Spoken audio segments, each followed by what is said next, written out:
All right, guys, I'm so excited. I wish we were like together, Emily, right now because we're both in Nashville right now, which is cool. But today we're talking about business without social media, running a business while traveling the world, homeschooling, and some other stuff too. So, Emily, welcome back to the podcast. She was on episode 113, which was in April of 2021, which is like a million years ago. I'm like, that's so long, but we've obviously stayed in touch a lot in all those years.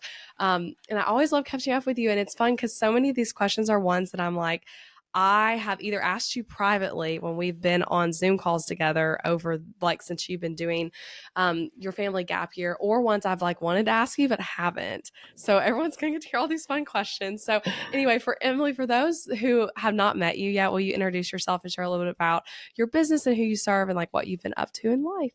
Yeah, thanks so much for having me back. If you had asked me, I would have been like, oh, that was probably a year ago. So I know. I feel time that way flies. too. Yes. So I'm Emily Conley. My business is called Emily Writes Well, and I'm a copywriter. I'm mostly focused on websites, sales pages, and emails. And I work with all kinds of online business owners, even some, I've done like a little bit of brick and mortar business, but mostly online business owners, coaches, service providers, creatives, all of that good stuff. Anytime you need clear, compelling copy that connects with and attracts your dream clients, that's where I shine.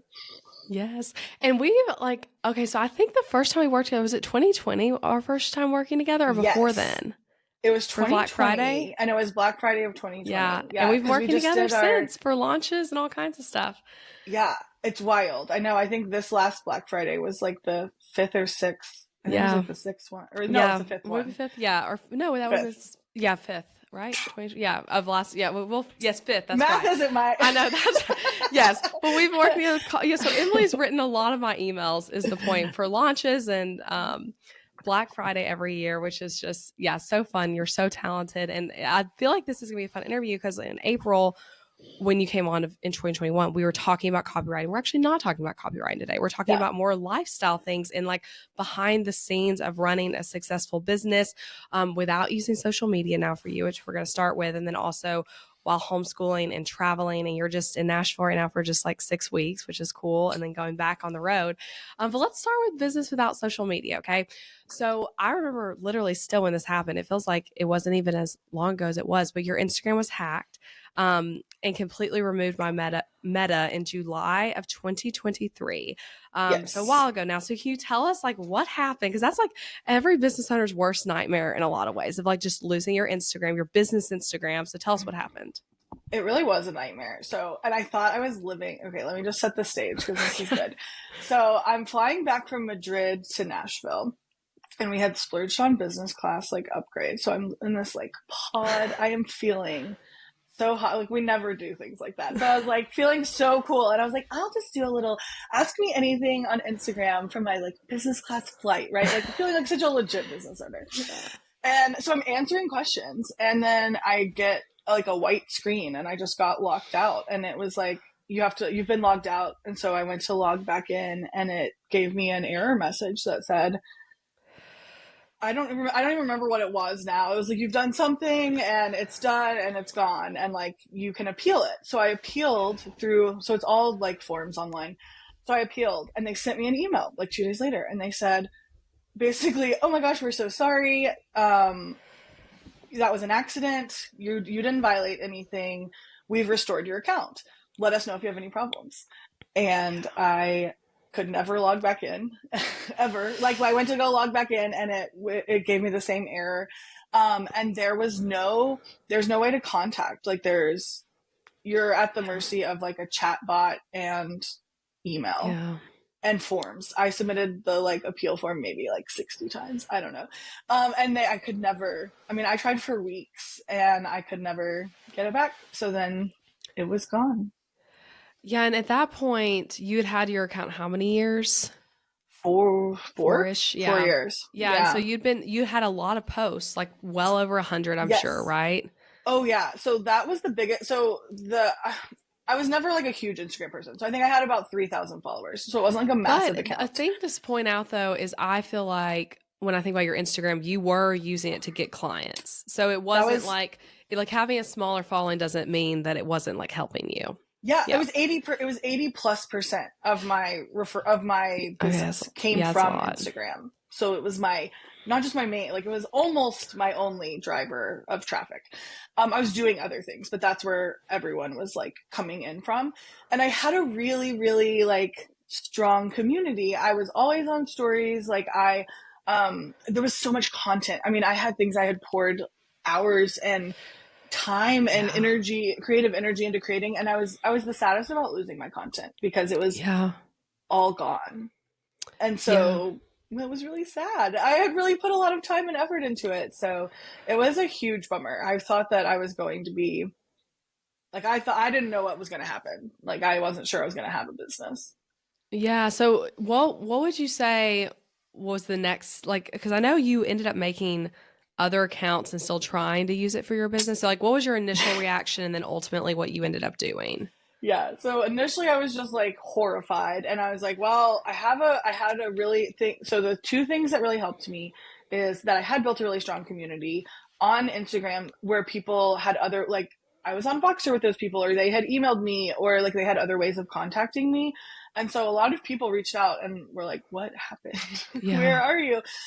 Which was nice, but but I still had referrals. So I was able to, tell people, but my email list, I had built my email list over time, and my email list was bigger than my Instagram Yeah. audience, which was great. Yeah. And so I still had that. So I just leaned really heavily into email marketing, and I told everyone, "Hey, here's what happened. I'm still in business. Like, let's Yeah. do this." And then I ended up creating a second account, Emily Wrightswell 2.0, a couple months later. And then it got deleted after like 6 months. So then I Yeah. was It's for just like, copyright issues, right? Violating yeah, trademark. Yeah. violating trademark. And I don't know if it was like I don't know. I just got like a bunch of warnings and it was like you're violating trademark. And I had posted the picture that they said it about was like a picture of my computer where I had written a story about working with a client. Um Yeah. and so then it was gone. Yeah. Yeah. And then Yeah. in November of last year, you got your handle back, your I original did. handle. Yeah, so it had been long enough, and my original name came back on the market, and so I picked it up, and I think I've maybe posted like 3 times, and Yeah. I'm still not sure. The real reason I wanted to have an Instagram was because I do a lot of collaborations, and I work with a lot of people who couldn't tag me in projects we were doing. And so I was like, I really want to have that accessibility. Like, I love getting introduced to other people's audiences through work that we've done. Yeah. Because typically, if it's someone I've worked with, then their audience a lot of times has people that I would like to work with. And so Yeah. I was missing out on that. So I haven't really decided. I've contemplated doing like, one of those 9 grids where you just kind of like put it up and leave it Yeah. Yeah. and then just showing up in stories. But yeah, I haven't totally decided. I have it, and I made it with a completely new email. So I made a new Yeah. Gmail account that was not associated with any of my business email stuff. To try to Yeah. be like, I don't know if I'm blacklisted. I Yeah, don't know. really. Well, and I Yeah. feel like your story is a good testimony to the power of email marketing, which I get tired of people talking about, but it is a good example of that like it like you had, I remember getting the email that explained what happened to your account. I actually tried to find it and I couldn't find it in my inbox. Like right before we started recording, I was like, I'm going to try to find, see if I can write the right keywords in here to find Emily's old email about this. Um, but yeah, it's like having that community that was bigger than your email list and like ready to like hear from you in that way. That's more intimate and more likely to be seen and things like that. But yeah, so you haven't been using Instagram though now for a No. while to market your business, but you just had your highest revenue year yet last year. So we're recording this out in 2025. Y'all are hearing anything, but last year Emily had her biggest revenue year, Yay. while also doing so much other stuff like traveling the world and homeschooling, which we're going to get into. But what would you say like attributed to that when you think about not being on social media for your marketing? Yeah. It's really the referral like network I have built. So at this point, over half of my clients from last year were repeat clients. So they were Yeah. people that I had worked with before.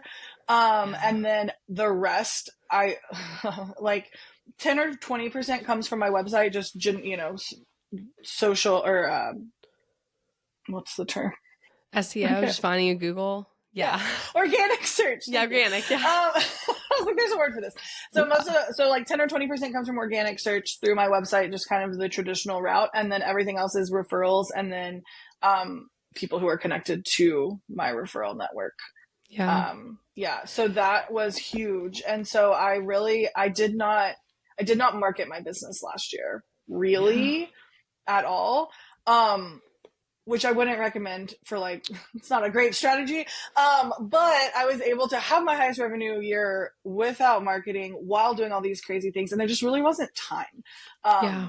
It wasn't a necessity. Moving Yeah. forward, like this year, I have a very different strategy and there's a lot of marketing things that are happening, outside of Instagram. And so we'll see how that kind of like shifts things. But I was able Yeah. to make it work, for a year. I don't think it's a long-term strategy, but Yeah, and it's all about, I feel like that's even a good way to phrase it, but it's about your priorities in that season. Like your priority last year was doing this mm-hmm. travel stuff, Yes. which I know you'll still be doing, but like that was like a big thing for you versus like really just getting your business to be like as big as it could be or whatever. So I know you and I both already talked about this a little bit on our own, and we both thought this was like a question a lot of people might be thinking. I know I would be wondering this, but like, do you think for a new, like, you've done it right now without having Instagram, for a new business owner who maybe is doing something similar to you as a service provider, maybe they're a copywriter as well. Do you think they could do it without using social media at all, or what would you recommend there, from your own experience? I think it's such a good question because it's real life, right? So that was 5 years. I was able to not use Instagram and not market after 5 years of very intentional building. Yeah. I do not think I would not, well, I would not have had a referral network without Instagram. Yeah. Almost all of those people. Now, one of my like best referral like clients, I met at an in-person networking event. So that can happen. You absolutely can make like real good real meaningful connections outside of Instagram, but by and large, almost all of those people I met through Instagram. I developed relationships with through Instagram. I built my authority. They trusted me. And so I would say like I could not have started and done what I did, but I was able to because of the time I had put in. So Yeah. if you're starting and you're newer and you're like, I hate Instagram, which I've never been a huge Instagram person, to be totally fair. I had an account for 4 years and only had 3,000 followers. Clearly I wasn't putting like a ton of, right? And so my advice would honestly be to just stick it out and find your people, put in the time and focus more on building community than like any kind of metrics or, going viral or anything like that, and really finding Yeah. and connecting with your people. Because if you do that while simultaneously building an email list, you can step away from Instagram. It will be an Mm. option, but I would say it's just free the best free marketing tool that I Yeah. have found in the Yeah. online space. Like there's not anything that really competes with it for building a presence, getting to know people, finding a community. Yeah, a lot of the networking and a lot of the in-person things I've found through Instagram. So they've Yeah. extended, right, and become meaningful, like real life connections. But yeah, I wouldn't have been able to do it if I hadn't built a foundation there first. Yeah, I think that's great advice. And for like a business owner who maybe they've had their business a little while or a long while, but they're feeling like I'm kind of over Instagram, over TikTok. I don't really want to, I'm not trying to delete my account or lose it to Meta, but I'm not wanting to put as much energy into this. What advice would you give them around that? Yeah, just do it. Just do it. Just step away. There is like a freedom. So there is such a freedom in not having that. And if you have another, and I would be more intentional. So if you don't have it snatched away from you, right? Just like, and you don't have to tell people you're taking a break. It's a You good, can, yes. Yeah, I like not but telling people. no one, you don't know, you don't have to tell people. Like it's Yeah. fine. And you can just take a break. And I think even just like doing that for even a week out of the month, like trying it. Like I think one thing I've learned in this past year is that like you don't have to commit to something forever. So you can just try something out and see how it goes, and you are not committed. You can come back, especially if you don't tell people. If you don't make a big announcement about leaving, say you walk away and you're like, oh, actually I really miss it, I want to go back in 5 days. Yeah. Great, go back. um Yeah. Yeah. So you're not, none of these decisions are forever. And I think sometimes that can be really hard to make something that feels scary, like a big change, because it Yeah. feels like you're deciding for the rest of your life, but you're not. I love that. That's been such a huge thing for me this past year in business and looking in 2025, have another baby. I'm like, it's not everything is like a season and nothing has to be forever when you make changes in your business. Yeah, I think it's so true. And I think not announcing or making like a big ordeal out of something helps you have more freedom. Like you can make a thing about it to your family or your friends, but like you Mm-hmm. don't have to like it's like tell everyone you're doing a diet. It's like just maybe just don't you have to tell everyone. You just tell them only some people that sort of thing. You know what I mean? I feel like that's yeah, I love all that. So that's fun hearing about all of your social media changes and the things. So I want to hear too more in a little bit about your work schedule and like how you pulled off that highest revenue year because I think it's gonna be super interesting, especially as a service provider without having like tons of passive income. But we're gonna pivot first and talk a little bit about your life in this current season. So you're taking a family gap year, and I think it's been longer than a year. I don't know. You're going to have to explain some of that to me. It might not be, but we'll talk about that. Homeschooling and traveling right now. So what inspired you to take the family gap year and homeschool while traveling? That is such a good question. So, my husband and I used to live in Australia. So, my daughter was actually born while we were living in Sydney. So we have had experience, right, being in like another country. And we moved back after she was born because having a, newborn 10,000 miles away from anyone Yeah. who can help you is really hard. So we moved back when she was 10 weeks old. And so we've been in the Nashville area since then. So for 6 years. Um, and we were just really feeling we tried to move back to Sydney through my husband's job, and we got really close. Like, sold my car. We were listing our house, and then his company dropped like a global hiring freeze, and so that fell apart at like the last minute. And so we're like, well, this isn't going to happen. We couldn't we didn't want to like do something permanent because we couldn't pick a place. We were like, we don't know. Like, there's visas and all that stuff is very complicated. So I was like, well, what if we just went to different places and like slow traveled, and so spent like a month or 2 months, and tried out some different places and just kind of like used this as an opportunity. Our daughter is 6, so she was in starting first grade. And so I was like, it's a perfect time because she's still really young, like she's not beholden to her friends and stuff. And so at first we were kind of like, well, the big thing was my husband's job. So my Yeah. husband had an in-person, like a job with a big company. And so he couldn't do it. Like, he couldn't make it work. There wasn't, even though he was working remotely at the time, they were like starting to talk about like back to office, and it was changing, and we were like, this isn't a long term. And even like, it wouldn't legally, he couldn't be, just hanging out in another country for months. So that was the big sticking point. And so when he finally realized, like, hey, I can walk away from this, like, I can let this go, and we can see, then it kind of opened up our options. So Yeah. yeah, That's awesome. And okay, yeah, tell us how long you were gone for. I know you're back right now. But yeah, how long were you gone for? And I know you went to a lot of different, you started in Costa Rica. Is that right? Remember yeah, correctly? Okay. yeah. Where all did you So we go? started. How long were you gone? Yeah, so we started 6 months. So we were on the road for 6 months, like exactly. And then we came back for the holidays to spend time with family. So we've been here for 6 weeks. And then this week, oh yeah, later this week, we're leaving so we have the next 6 months planned. So we have through June. Cool. So we started in Costa Rica, and that was easy because the time zones were the same. So I didn't have to change anything with work. Smart. And we stayed in a condo on the beach. It was beautiful. We had a pool. Um, it was a little bit more rustic than I think we were planning on. And actually, one thing that's really surprising is that Costa Rica is incredibly expensive when it comes to like cost of living. Groceries were more expensive in Costa Rica than they are in Nashville, which Wow. are like, we were spending more on grocery, which was wild Yeah. because groceries here Yeah. feel like they're so expensive. Yeah. And so that was interesting. And like restaurants, I expected to be like very cheap, and they weren't. Like, things were pretty much like Nashville prices or higher, which was really surprising. Yeah. Yeah.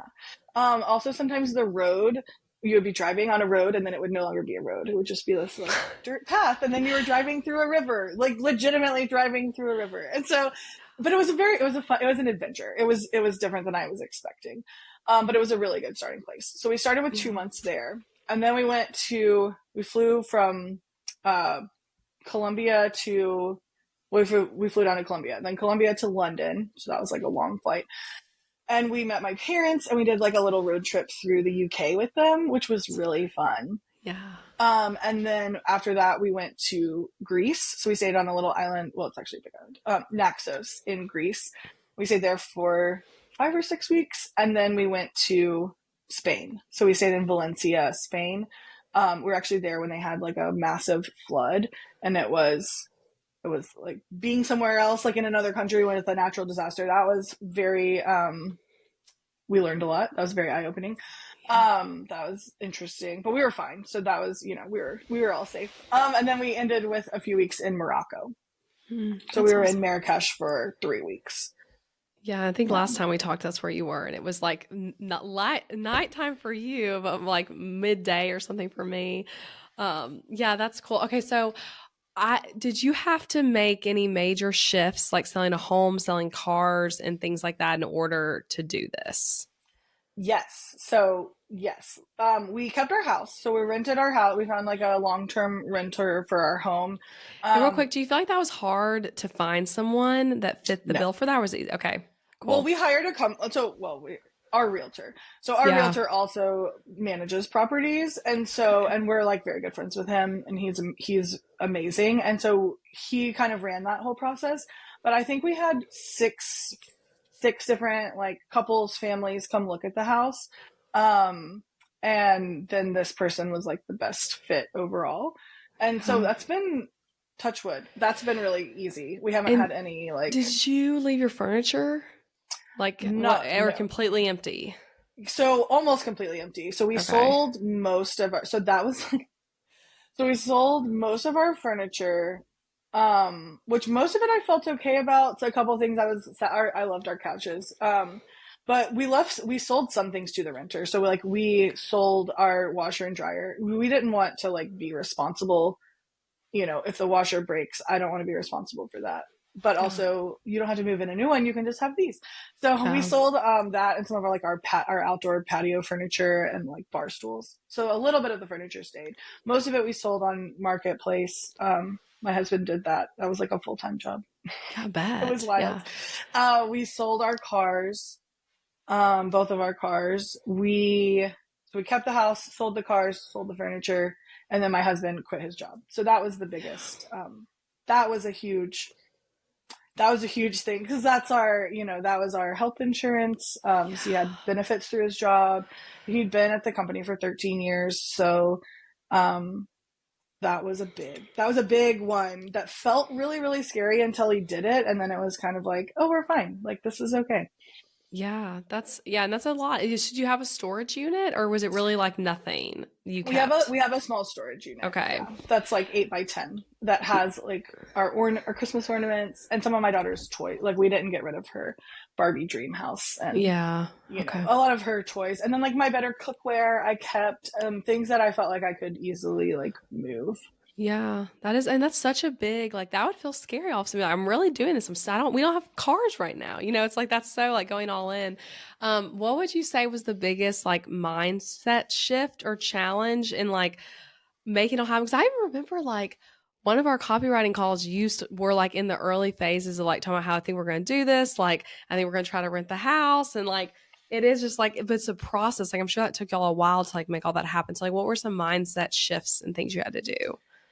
Oh, so many. It was a long process. So we started probably a year before we actually left. Yeah. Kind of like we knew about it. My husband and I, we didn't tell anybody for like a long, until further in Yeah. the process. But we started doing that. I think the biggest shift is the thing I kind of mentioned before of like, you don't have to commit to something forever. So for us, and I think choosing to rent our house instead of selling it made it feel so much less Yeah. permanent, right? And we've done it before. I mean, so when we moved to Sydney, we were new, like we'd been married for 18 months. We had built a brand new house when we built a house and planned a wedding at the same time. I don't Lot. recommend. Um, we like closed the week of our wedding. That was wild. And so we had only been in that, like we had built this house, it was our perfect little starter home. And then we sold all of that. So we had done that. We had done all the selling and the moving. Um, but but yeah, I think it was just saying this is just a season and letting go of things.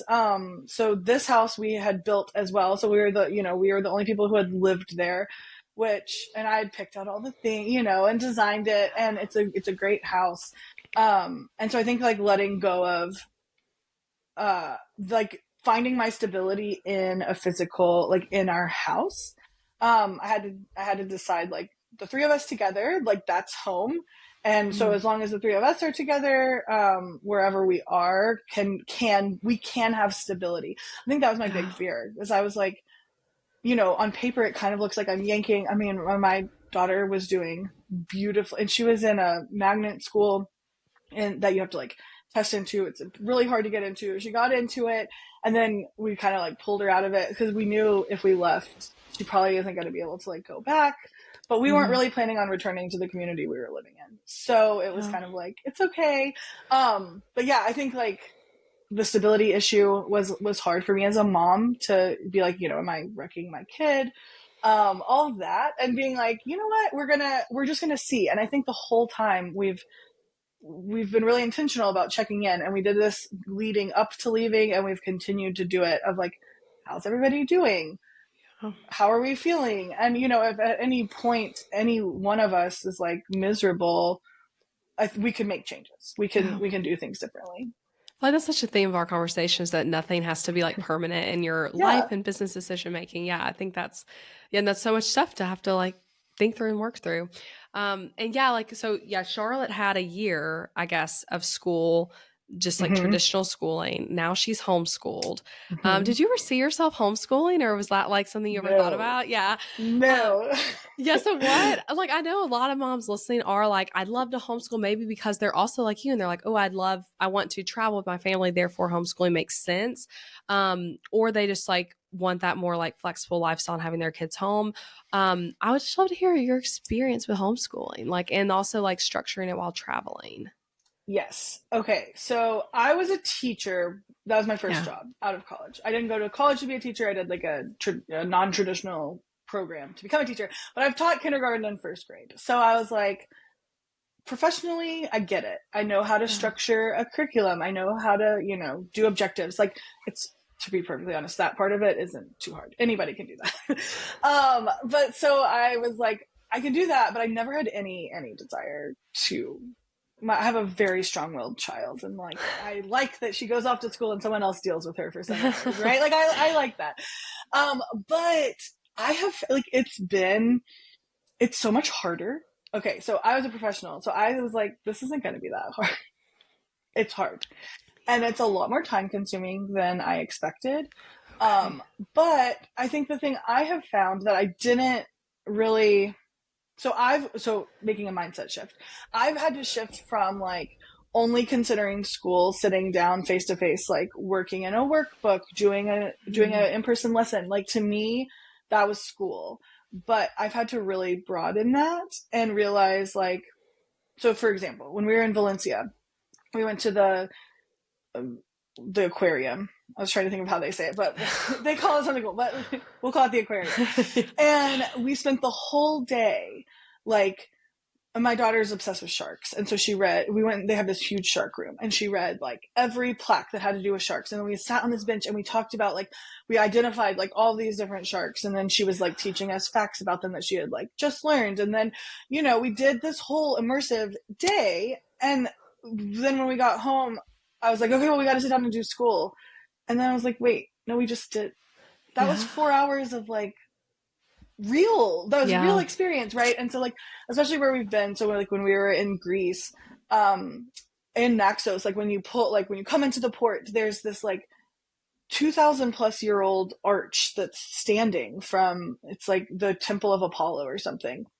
and it's super, super old, and you can walk up to it. And so like, one day we like went on a little hike up to it, and we learned all about that. And Charlotte got really into Greek mythology, so then she was reading these books about Greek mythology. And then we went to the archaeology museum. And so like there's things that aren't sit down textbook, but are actually like more immersive and better. And so I've had to realize like this is also school.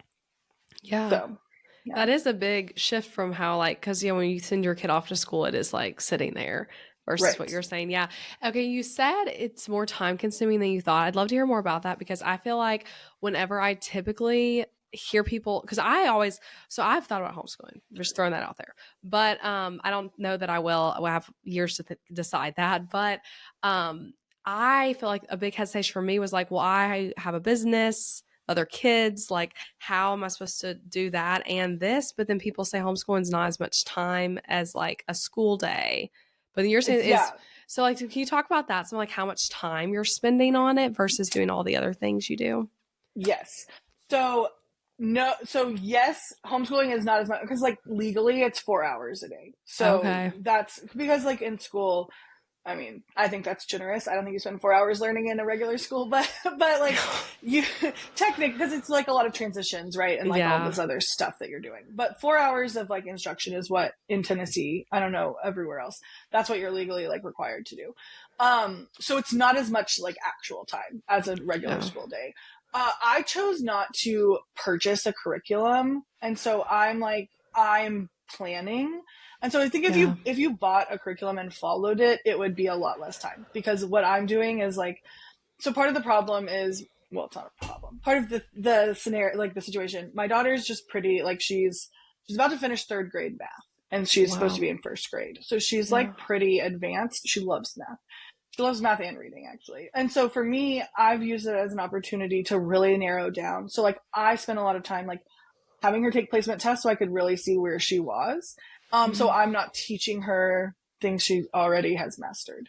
Yeah. And so that's, I think, where a lot of the time comes in. Yeah. So I think if you started from the beginning, like if I had started homeschooling her in kindergarten, I would have known all that stuff. And like we would have been, I probably could have like followed a curriculum. That was just a personal choice. I chose not Yeah. to like buy something just because, one, like I didn't want to carry a bunch of books around. Like, we're traveling around. But two, I really wanted to be able to customize it to her. Yeah. And she's on different levels and everything. So, Yeah. in regular school, you're going to get like teaching to the middle, which is what you have to Yeah. do. So I was like, well, if we're going to do this, we might as well. But the other thing is with time and business, her dad teaches her math. So he Okay. does all of her math, and we use Khan Academy for that. And it's amazing. It's free, which is wild. And so he does a lot of that instruction, because I really don't have the time. Like I don't have 4 full day, 4 full hours plus what I'm doing for work, because I've been Yeah. working quite a bit. Yeah, that's cool. And that's cool you are doing your own curriculum. That's like, I feel like Yeah. some people could find that enjoyable, especially with your teaching background. And you do like teaching in your business too. Like you might have kind of like a natural like teaching heart, you know what I mean? Yes.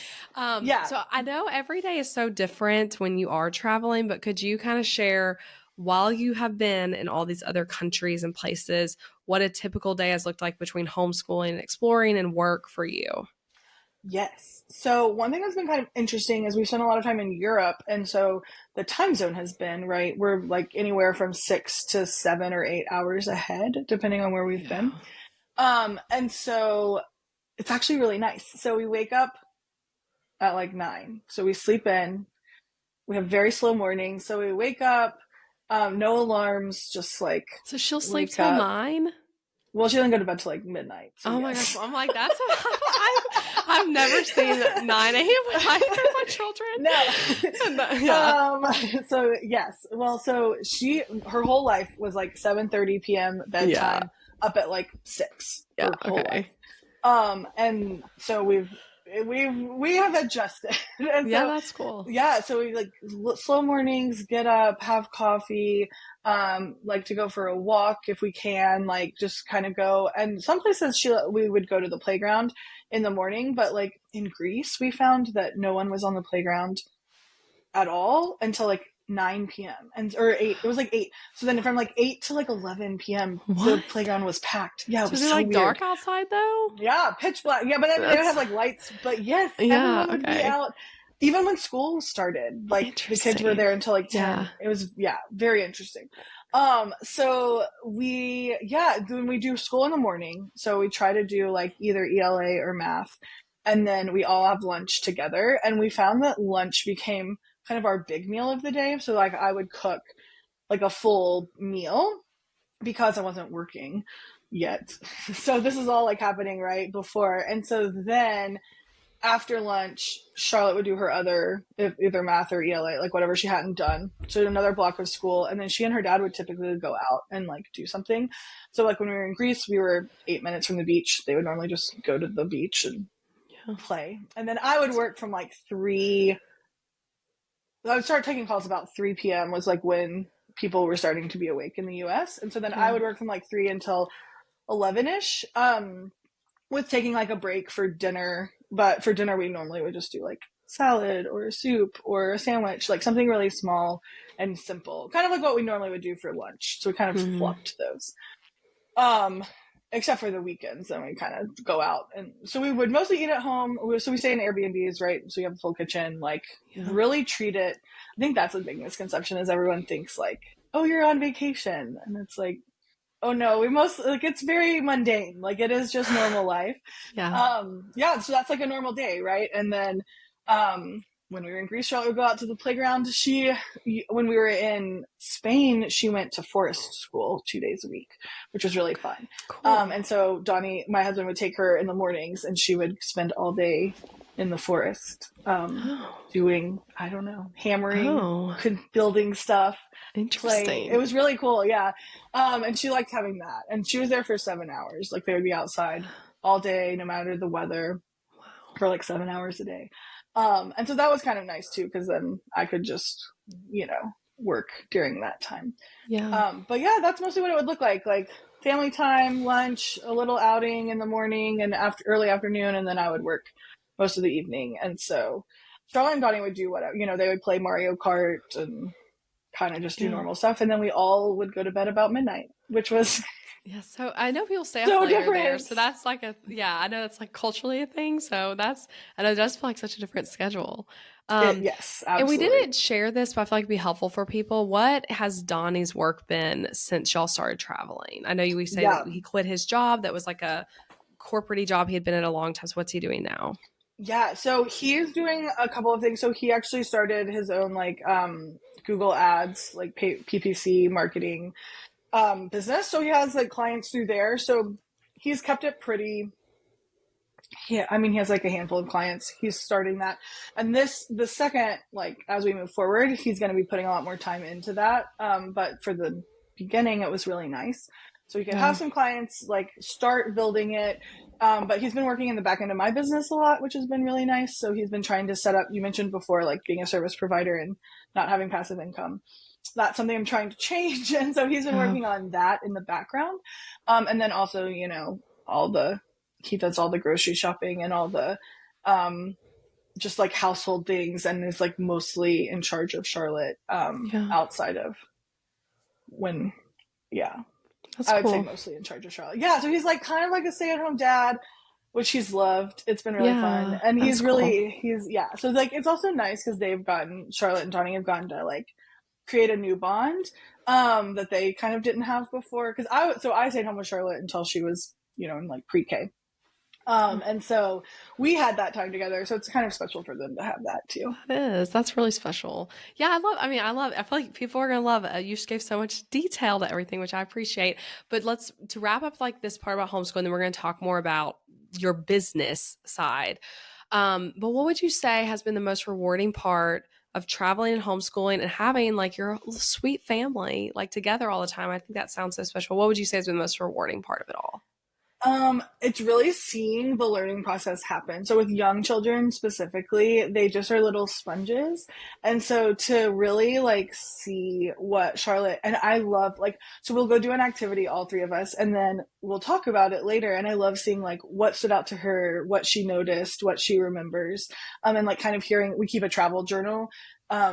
kind of like a family. We do it all together. And so hearing her perspective is just, Yeah. and like seeing how much, I mean, she has learned so much, and it's just really cool to me to actually like see the whole process happening. And just like we were joking, we were like, we're making too many core memories, like we can't like Oh, that we was can't a hold on to lot. them Yeah. all. Yeah, it's been really really special. I mean, it's an unbelievable opportunity that I'm just really grateful to have. So yeah, but just like, yeah, and then seeing her little sense of humor too. My Yeah. husband and I are both really like sarcastic. My husband's really funny. I think I'm funny. And so her sense of humor has really like sharpened and developed, which is Yeah. hilarious.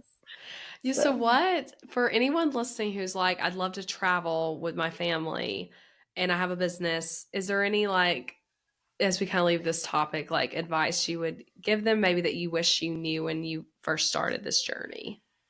yeah, I mean, I think it's just like it's a lot more accessible than it might feel. It's really Yeah. not like I have found where I've had full days where I feel like I've been on vacation with my family and also worked a full day. And like you can do both. You really can. And I think before I was very like specific, like when I went on vacation, I wouldn't take my laptop. I would be like, this is a break, right? Like I'm Yeah. taking a break from this. And so I think shifting that and realizing like this is just every day. And even if you went for a week, or you wanted to do like I think doing like a month kind of, especially if it's like in the summer, and you can do it. I think taking even just having a month is so special because it's very different. You're just in a different place, you show up differently. We've found we're a lot nicer to each other because we kind of like need each other. Oh, But anyway, but for the business part of it, it really is. It is fun. And like I do a fully. I mean, I am a service provider. Like I make all of my money like doing work, like yeah. working for people. And I have found that it's just a lot more flexible. And you kind of can have both, Yeah. like the travel, adventure, and working. We've made it work. Yeah, I love that. I feel like you're inspiring me because we even saying like, yeah, it could be a month. It doesn't have to be as long as you guys are doing. I think that's awesome. Is let's talk about your business and like what's looked like working on the go. First, like, can you share for people who don't know what exactly you do in your business? I know what you do, but like, Yeah. explain like what kind of what a typical like if you are like I'm sitting down to work on stuff because I know you already shared that like you're working in the afternoon to evening typically. Hmm. Like, what are you working on? Yeah, that's a really good question. So, I'm writing things, right? So, like, well, this past while I was in Costa Rica, with one of my clients, I ghost wrote a book with her, Oh, wow. which was not my usual thing. I've never done that Yeah, before, and it was the most magical. Like that's the cool. best project. Yeah. The book's called Identity Marketing. It came out this week, so you can check it out if you want. But so that was like me like sitting on the balcony writing. And so we would have calls, she would download all this stuff, like give me a bunch of notes, and then I would kind of like put it into Word form, and then we'd go back and forth. I would Yeah. kind of like get it started, right, and then send it over. And that was a very collaborative process. Usually I am like writing emails, writing a website, writing a sales page. And that typically involves sitting down with a client on like a 45-minute to an hour and a half phone call to talk through all the details of their project, all their, their brand voice, all that stuff, if it's not someone I've worked with before. And then after that call, just getting deep into it. I focus on like one project at a time. So, Yeah. I might be writing, if it's a website, that's going to be more than a day, but a sales page or Yeah. an email campaign, that's going to be what I'm doing that day. Yeah. Okay. I'd love to talk about that some because you do. I've correct me if I'm wrong on this because this is how I feel like I've always experienced it with you. But you call them like VIP days and half VIP days. Yeah. Yeah. So how would Uh, you like? Oh, here. Well, go ahead. What were you gonna say? yeah. So I kept the pricing model of that because it worked really well. It's just like a flat rate and it makes sense. But I Yeah. actually don't do it in a day anymore. Yeah. Just because like it's not totally feasible with how my life works, and so instead I will just set a deadline, and so typically it'll be like a week. Okay. Usually I am still doing a lot of it in a day, but I need just a little bit more space because Yeah. used to my, Charlotte went to school for 7 hours, so I could happily make that happen. And this time it's a Yeah. little bit more broken up. Um, so yeah, I still call it that, but we are more like project deadline based projects. Yeah. Okay. So let's talk about that for a minute, though, because I know a lot of people, designers, especially listening, other copywriters do that structure of like, um, do the VIP day structure, which I mean, at least from my experience working with you, it's always like you said, we might do like the call on a different day, but then I think of it as like, you're telling me you're going to have the copy to me by this day. And it's really Yeah. nice from a client perspective because I'm like, okay, I know this is the day I'm going to be working on it ish, maybe, but we usually don't even talk on the days you're working it. You just kind of you do your thing and then get it to me. Um, but like how does that structurally work for you in traveling and like even from a marketing perspective with VIP days? Yeah, so I would say the challenge is scheduling the calls. Yeah. So with people, like if I've worked with someone before, we'll try to like Voxer or Loom, do some kind of like asynchronous thing just because it's Yeah. easier. Um, but if people have flexibility, like they can, we're going like to Australia and Malaysia and Southeast Asia. So the time zone's going to be, I don't know. I don't know how to answer that for that. I haven't figured that Yeah. part out yet. Yeah. But for the most part, I would say the hardest part is just figuring out, like linking up times. And then just setting realistic boundaries. So something I had to learn was like, I love a fast turnaround. You've worked with me, usually it's like a couple, like maybe 2 days.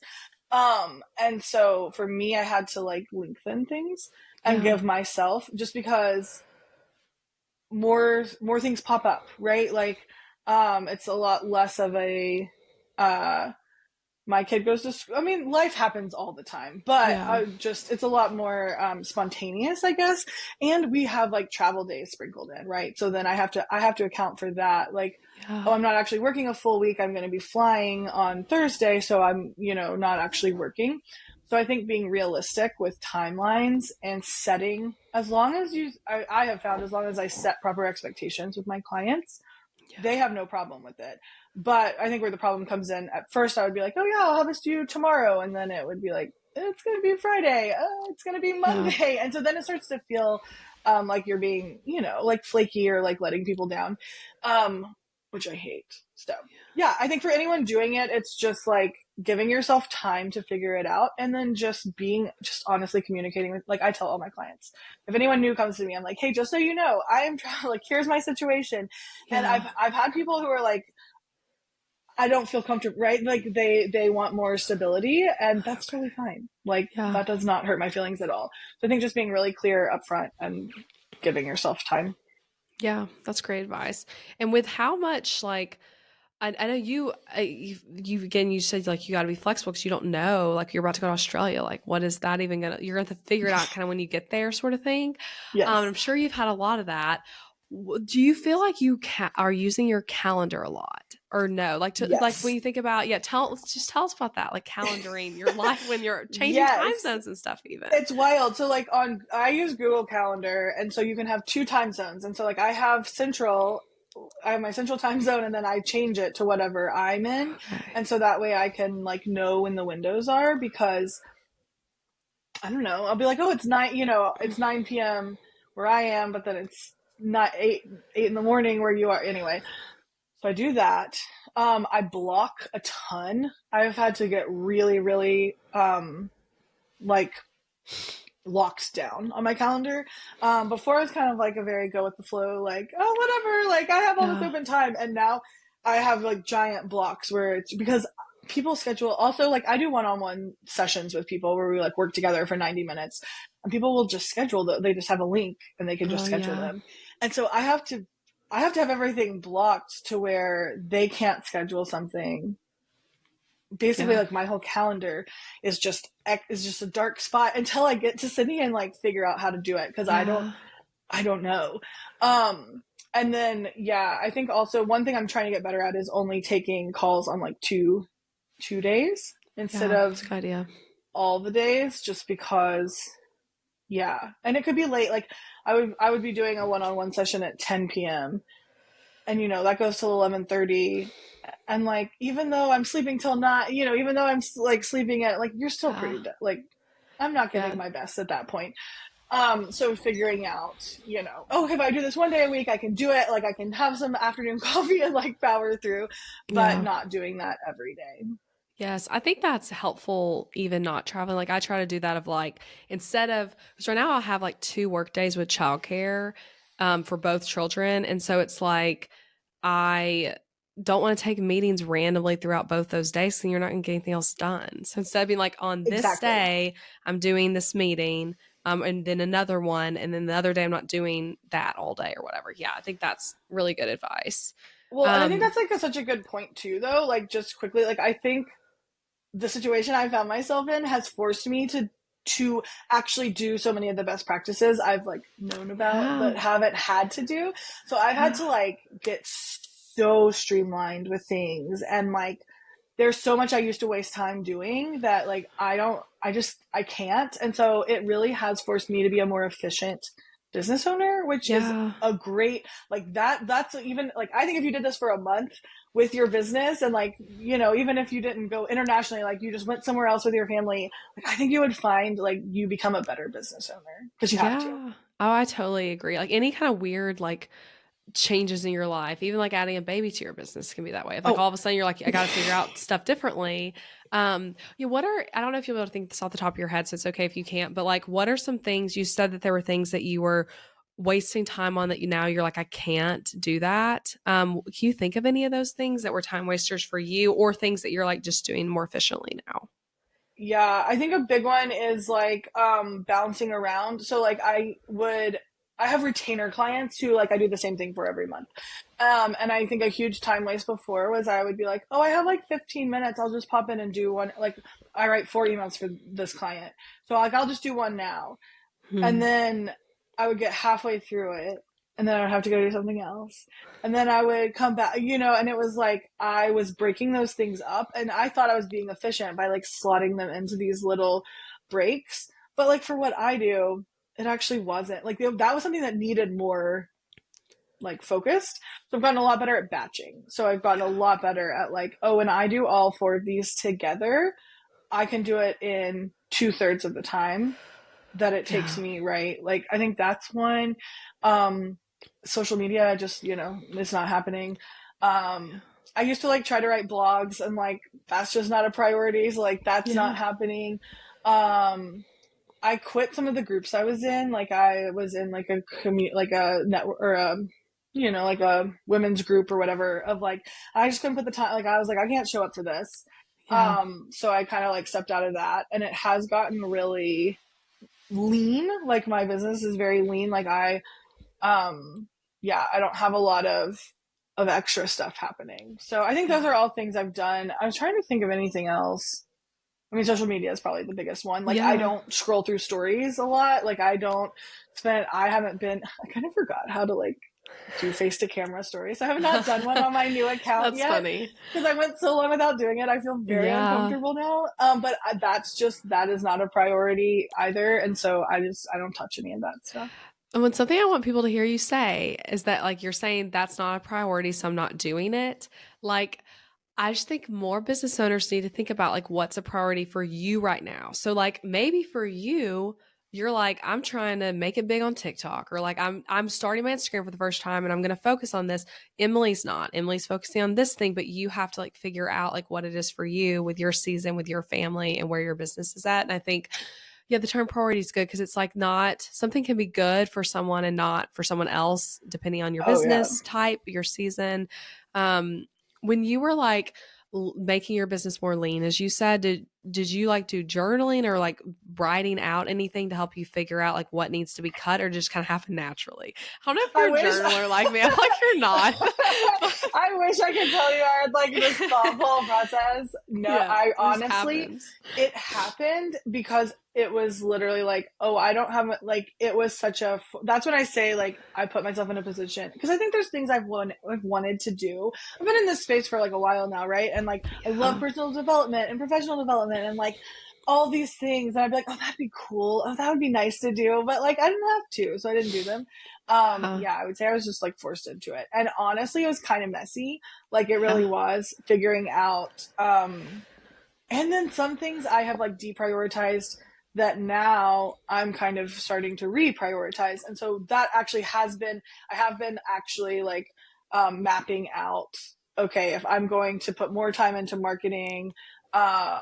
what is that going to look like? How is that going to shift? I'm actually giving myself like time in my calendar, which I had Mm. taken out. Like I used to give myself, like, oh, this is when I focus on my things. And that's Yeah. really gone all to the wayside. And so now and that I am kind of like mapping Yeah. out, and kind of like playing around with my calendar and seeing where it can go. Yeah. I mean, I love even hearing that it was messy for you because like a lot of people when they do make big pivots like that in their business, like making something not a priority anymore, it's because like you had something happen in your life that maybe was outside of your control or unexpected even, or maybe it is like your situation of traveling and be like, wait, now I can't make this all work. And does look messier, but can work out being messy.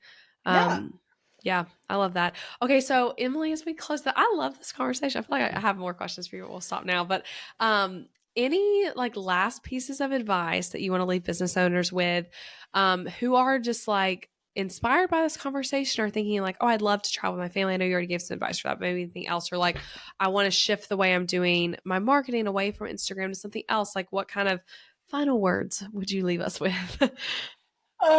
Yes. I think the thing I've learned that I think is worth sharing is just that this is going to sound so trite, but it genuinely is your life and it genuinely is your business. And I think it's absolute, like, I think most of us don't do the things we really want to do, even if if it's quitting Instagram, or it's, um, shifting how you work, or maybe you want to like change the way you do business. Maybe you want to have more passive income, or you want to do more in-person things. Like, it doesn't matter what it is, but we don't do it because one, it feels like it's going to be hard, and two, it's just a little scary. And we also like have to meet other people's expectations. And so for me, the thing I have learned, there's plenty of people who disapprove of what I am doing. Like there are plenty of people who judge me for like choices I've made. And I don't care. Like I Yeah. really genuinely don't care, because I think if you can, no matter what the decision is, if you can like think through it and know that you're doing what's best for you, what's best for your business, what's best for your family, then that's really all that matters. um and it's okay. Like, yes, there are still people who think, like, I had a friend who went to actually was like at Spark, and she was like, I kept running into people who were like, oh, what happened to, she was like she said, would like mention me, and they're like, oh, did she like close her business down? Oh, is she gone? Because I was off of Instagram, and that's the only, right? Yeah. So like there are people who think I just fell off the face of the earth, and like I don't love that. But also, life goes on and business goes on. And I Yeah. think with like the traveling thing, like on paper, it looks a little nutty, but we actually put there's a lot of intention and a lot of spreadsheets and a lot of Yeah. bank accounts and like things, like there's a lot of safety nets. And so it isn't just like a big leap. This was supposed to be concise advice, but This is great. I love it. do what feels right, and no, like the whole thing, right? So like we planned this, we're like, if after 6 months this is terrible, we can come back. Yeah. We have family we can stay with, we can rent an Airbnb in our same town, and like we can, nothing, it's not permanent. And so and that's the same with your business. Yeah. So yeah, if Oh, you really want to do it, just try it, because it's actually, I have found this to be much easier on the whole than I expected it to be. yeah. That's beautiful advice that I feel like can speak to people about a lot of different things. Like for me, I'll tell you what it was that once we're done recording, but I just like, as you're talking, I was thinking of something particular I'm working through. And I'm like, oh my gosh, this applies to like what I'm thinking about as a change in life and business. So anyway, I think that's like the advice that like you got to do what's right for you. It's your life and what's right for you and your family, and things can change and isn't permanent. I love that. Okay. Can you tell everyone where they can connect with you? If you want to share your travel Instagram, I don't know if you want to share that. Do you want to? If you want to, you can share that, or Sure. in your website and all the things so we can connect with you. Yeah, so emilywriteswell.com, that's my website.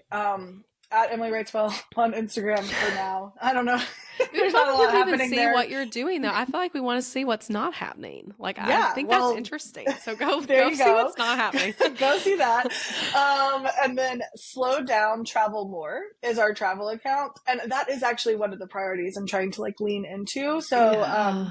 it's a lot of work like doing it, but people, the travel content, I mean, I'm not trying to like monetize it or anything. I just want to share because people really are interested and I want to Yeah. have it also to look back on. So at slow down, travel more is our Cool. travel account.